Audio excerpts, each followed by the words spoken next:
来看咱国内咧罢免家人市长的行动，即马已经收到超过27000份的联署书，离6月底3万份的目标差无到3000份。立言是批评讲，这个贾国良是因为东华商场咧做被告，应该心肝内就爱有一个底。也那拿赢是认为讲，市政府是拍赢代理公司的官司，应该就爱感谢市长已经替市民甲资产保护掉。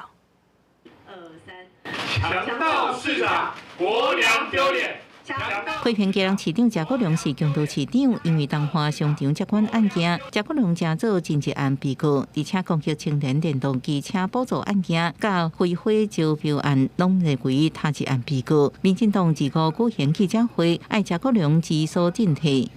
我们希望谢国良市长真的是要自己知所进退，不要等到公民运动都已经上门来敲门了，再去做决定。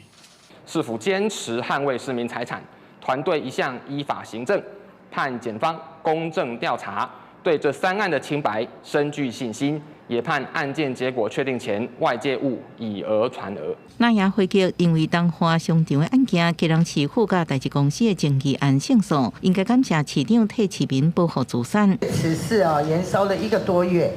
我想对他的评论是正负2极。现在司法终于还以公正公平的判决，非常感谢我们谢国良谢市长。针对家人市长贾国良的罢免行动，第一阶段联署已经募集超过27000份联署书，离6月底3万份的目标只差不到3000份，就已进入第3阶段。不过，受民进党议员郑文婷甲张浩涵的服务处也加入加做联署站，引起那赢质疑，进行按照罢免的公开化。正啊没有介入，身份角色跟其他店家身份角色是一模一样的。他们提供的就是让民众可以多一个选择，然后去递联署书。影响议员强调，家己也是家人公民协助公民收缴完全无问题。强调不是正当行动，发起罢免的跳梁行动这边也否认有政治上的合作，也强调到月底进前会继续行动联署站达成联署的人数。记者综合报道。